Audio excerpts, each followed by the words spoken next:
विदर्भामध्ये मी तुम्हाला खरं सांगू आणि महाराष्ट्रातील लोकांनाही माहीत आहे की विदर्भातूनच लाट तयार झाली. विदर्भातील जनतेचा उत्स्फूर्त असा प्रतिसाद होता. लोक चिडून सरकारविरुद्ध मतदान करण्यासाठी आली होती रस्त्यावर. हे वातावरण होतं आणि म्हणून मी म्हणालो होतो की त्यावेळेसही ही निवडणूक आमची नाही तरी जनतेची निवडणूक झाली. अशा परिस्थितीमध्ये विदर्भातल्या 10 पैकी 10 जागा ही महाविकास आघाडी जिंकेल. हे काही पोल बिल हे सांगतायत ते आम्हाला याच्यावर अजिबात आम्ही विश्वास ठेवणार नाही. आणि 10च्या 10 जागा एकदम इतकं सुंदर वातावरण आणि सरकार विरुद्ध संताप ह्या असताना जर हे निकाल विचित्र लागले तर मात्र दाल में कुछ काला है. हुकुमशाहीचा अंधकार दूर होईल असं जे आहे सामनामध्ये लिहिण्यात आलेलं आहे त्या अजूनच्या निकालात. आमच्या सगळ्या नेत्यांची इंडिया आघाडीच्या बैठकीमध्ये सगळ्यांना विचारून आमचा स्वतःचा इंडिपेंडन्स सर्वे आमच्या लोकांनी केलेली माहिती यावरून 295 ते 300 जागा जिंकतील.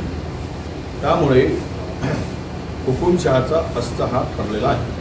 राम कसं म्हणतात, काही लोक गांजा पिऊन हे सगळं करतात. जर 4 जूनच्या निकालानंतर हे खोटं ठरलं तर संन्यास घेईल का, राजकीय संन्यास घेईल का? नाही, असं आहे. गांजा कोण पित होते हे महाराष्ट्राला माहिती. काही लोक आता सोडल्यानंतर गांजाची आठवण वारंवार करत असतील तर त्यांना लकलाभ आहे. त्यामुळं ज्यांना जे सवय आहे ते बोलत असतील कदाचित त्याच्यावर. परंतु निकाल हा इंडिया आघाडीचा लागेल.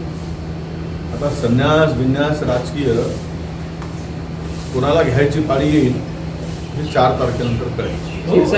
रवी राणा म्हटले की उद्धव ठाकरे निकालानंतर 15 दिवसात महायुतीसोबत येतात. कायच कुठलं स्थान आहे त्या रवी राणाचं?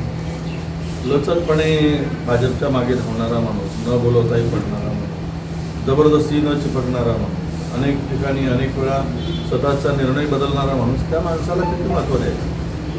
त्या माणसाच्या म्हणण्याला अजिबात महत्त्व नाही. तो काही मोठा नेता नाही. तो भाजपचा काही स्पोक्सपर्सन नाही, भाजपचा काही शीर्षस्थ नेत्यापैकी नाही.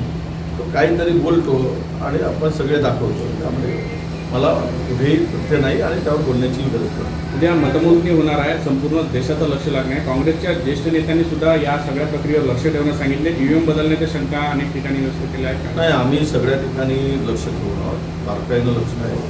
आता आज आमच्या बरेच मतमोजणी जे आमचे एजंट आहेत, वोटिंग एजंट, त्यांच्या संदर्भात त्यांना दक्ष राहायचं. त्यांना शेवटपर्यंत अंतिम निकाल येईस्तोवर बाहेर पडायचं नाही.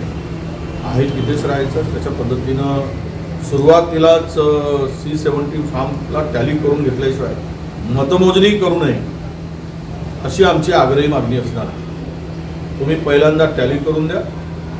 EVMमध्ये झालेलं मतदान आणि आमच्याकडे असलेलं C-70 फॉर्म याची जर तपासून ते बरोबर असेल तर मात्र काउंटिंगला सुरुवात करा अशी आमच्या सगळ्या उमेदवारांनाही आम्ही सूचना दिल्या आहेत. 1 तास लेट झाला तरी चालेल, पण ही मात्र काउंटिंग करण्याच्या पूर्वी ही तपासणी व्हावी. C-70ची आणि मशीनची टॅली व्हावी आणि मग मतदानाला सुरुवात करावी अशी आग्रही मागणी आमच्या. काल आपले ज्येष्ठ नेते जयराम रमेश यांनी म्हटलं होतं की 150 जिल्हाधिकाऱ्यांना धमकावल्या गेलेलं आहे. त्यावरून आता निवडणूक आयोगाने त्यांना नोटीस बजावली. काय ती माहिती द्या म्हणून. नाही, आता ते काय म्हणाले म्हणजे मी ऐकलं आहे. त्यांच्याकडे कुठल्या ना कुठले तरी सोर्स असेल, त्या आधारावर त्यांनी ती माहिती दिली असेल.